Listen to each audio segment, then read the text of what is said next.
think the biggest one that's caught everyone by surprise is DCE is leaving Manly. Yeah. This is his last year at Manly. The 36-year-old has decided to rock the NRL world. It happened on Monday night when that 36-year-old confirmed his tenure at the club would finally be coming to an end. Yeah. After reports of Cherry Evans' decisions first emerged, news dramatically broke during Fox League's 360, and Manly made an offer. They made him an offer to stay, but less than 2 hours later, Cherry Evans rejected that deal, which was reported to be worth $1.5 million over 2 years to keep him at the club. No one knows whether or not he's going to be going to a different club, if he's retiring. Stat, what are your thoughts on this? What's happening with DCE? All right. So there's a lot to unpack from this. So how I've kind of taken a few days to kind of look into everything and kind of understand all different avenues and why and where. See, it broke 6 o'clock Monday night. And there was this talk that Manly aren't going to re-sign DCE. DCE has decided that he will move on. And then 45 minutes in onto 360, they retell the news of that happening. And then within that ad break, they come back and then they announce that Sea Eagles put in a 2-year offer. They call up Buzz and get a 2-year offer from the CEO. Now, it's crazy. Now, the thing is, I had a gut feeling Cherry Evans wasn't happy in February. Why? Well, he came out in an interview, I think it was just talking about how the season and everything else. He came in discussing in the interview that he had actually spoken to rival clubs before the start of the 2025 season to see and get any gauge of an interest of whether they'd consider taking him on for 2 years or for another playing deal. Now, the thing about Cherry Evans, everyone's quick to criticize him, but he's only missed about 23 games in his whole career. Wow. So when you think about that, you think of the durability, his experience, just how good he is playing still. It's crazy that Manly wouldn't even think to go out of their way and keep him for as long as they would have. Bro, that's the part that surprises me. He's the face of their club, and he's been the face of their club for how many years? How many years has he been with them? Well, he re-signed a 10-year deal back in 2014, 2015, I believe. He was also in the 2011 Grand Final. Yeah. So he's been there for 15 years. Bro, he's part of the furniture there. So the fact that they wouldn't do something to keep him around and make him happy honestly shocks me. It shocks me that this news has come out. Do you think this is all money-based or is there something else here? It's a bit of both. Look, from what I understand of Cherry Evans, he's done really well with his money. He isn't someone that seems to have thrown his money in the deep end. But there's a lot of things at play here. Firstly, the desire that Manly want to keep him is not as strong as his desire of wanting to stay with the club. Now, I know that Cherry Evans wants to win a comp, and whether Manly have the team to do it this year or not is a different story, but he does want to have one more crack at finishing his career with a competition win. Now, I think there's money involved. I think it's player management involved. See, how it used to be was there was a guy who's well known, Joe Eby. He used to work very closely with Isaac Moses. They had a massive falling out. Them two together managed a lot of players like Cherry Evans, Tedesco, Robson. Back in the day, Isaac Moses managed players like Michael Jennings, Cameron Smith. But they had a massive falling out, went into the courts, and he got really ugly from there. And James Tedesco and Daly Cherry Evans made the move over to side with Joe Eby. So what's happening now is there could be a lot of rift in the sense that Isaac Moses, who is managing, coaches like Anthony Seibold, and he's involved with a lot of high-profile players in the NRL. The one thing that gets me is to see the battle between how the negotiations are going to take place with Joe Eby and those that are involved with Isaac Moses. So I think there could be some stuff breaking out of that, in that regard pretty soon. So I think there's money involved. I think there's him wanting to win another premiership involved. I think there's player management involved. But I think there's a lot of turmoil between him and the Sea Eagles.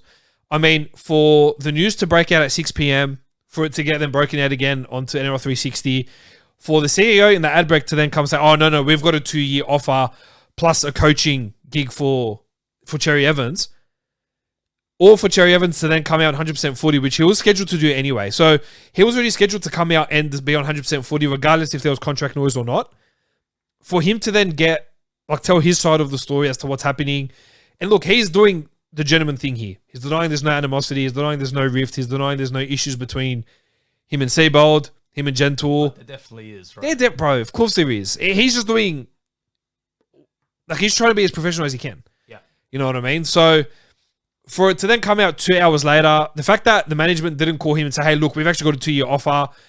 For him to say, look, we're not going to offer you another deal until another club offers you a deal is a massive low blow. I think for him to come out and deny it on air there and then, to say respectfully, no, on 100% footy, I'm going to decline that offer. Deal's done.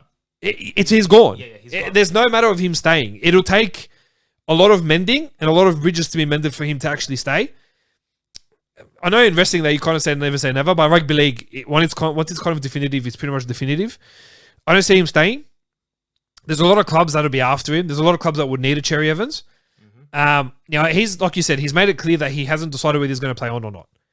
Now, I think he should play on. I think he's worth still $800,000 a season. Now, it's just a matter of finding out which clubs will go after him. Now, as Manly, let me ask you, they offered him $750 per year for 2 years. Do you not think it's within... I think he's worth $1 million, man. Okay. At Manly, the length of time he's been there, as a gesture of goodwill for being such a great halfback for all those years, don't you think they offer him that big money offer like Knights did Dylan Brown, which we'll get into a little bit later? Look, you'd think that would be the case. Now, if Cherry Evans' form had dipped, because look, if you think about it, how many players who are 34, 35 are currently playing in the NRL? And how many of those that are playing are actually decent? The guy's 36 years old and his form is still there. He's still a rep player. It's still unbelievable. Yeah. So it actually bewilders me that they wouldn't go and look to keep him for the money that he wants. I can see them not giving him $1 million, but 900 would even be acceptable. Like I said, I still think he's worth about 8. To be honest, I think that's fair. I think what I'm trying to look at as well is how they balance the salary cap. Yeah. Because they've got Jake Trbojevic and Tom Trbojevic coming up off contract soon. So for me, it's kind of how they balance the books and try to keep everyone else that's kind of been in their team. I think he's worth a lot. I think he's worth to Manly. Manly should have come to the table and be like, you know what? You are DCE. You should play. You should have at least a 1-year deal guaranteed every year until you want to retire, like they did Cameron Smith. Yes, sir. Because Cameron Smith had that deal. Yes. I think it's really poor form of Manly's end. Look, I think at the end of the day, Manly have dropped the ball. They should have offered him at least $1 million a year to stay, to keep him happy, go as long as you need. And where Manly have dropped the ball here in a lot of areas is the fact that they've also let some of their kids go. So Jamie Humphrey signed a 2-year deal with the Rabbitohs. He's now their starting halfback playing very good football, keeping a $700K recruit in the New South Wales Cup. They've got, in their juniors, they've got Brendan Wakeham, who isn't their long-term solution. And they've got Brad Arthur's son, Jake Arthur, who isn't doing much, hasn't really been convincing. They've actually used him all of the war playing lock. So he's a bit whatever. But now there's only been recent talk that Jamal Fogarty is one that they're interested in to bring in to sign. Jamal Fogarty is 31, 32. He's not Cherry Evans, who's 36. Yeah. And I know that it's just a stop-fill gap for a year or two. There's also talk that if they don't get Fogarty, they want to move Tom Trbojevic into the halves. So you can see that Manly haven't really advocated for this well. You can see they haven't really planned for this properly. Now, I think Cherry Evans will 100% go. To me, it's a matter of which club he goes to. Do you have any idea where he's going? Anywhere you'd like to see him go then? Look, the hot talk is the Chooks. Interesting. Because Joe Weeby, like I said, he manages DCE. And it's well known. He manages DCE, he manages Tedesco, who also manages Reece Robson, who signed the full deal with the Roosters coming next year. So for him to go in to 7 with a spine of Reece Robson, who's currently in Origin, Tedesco, who's world class, and they can educate someone like Sandon Smith, who's currently there at 6. I think it's a really good deal. That's the one I think where he would go.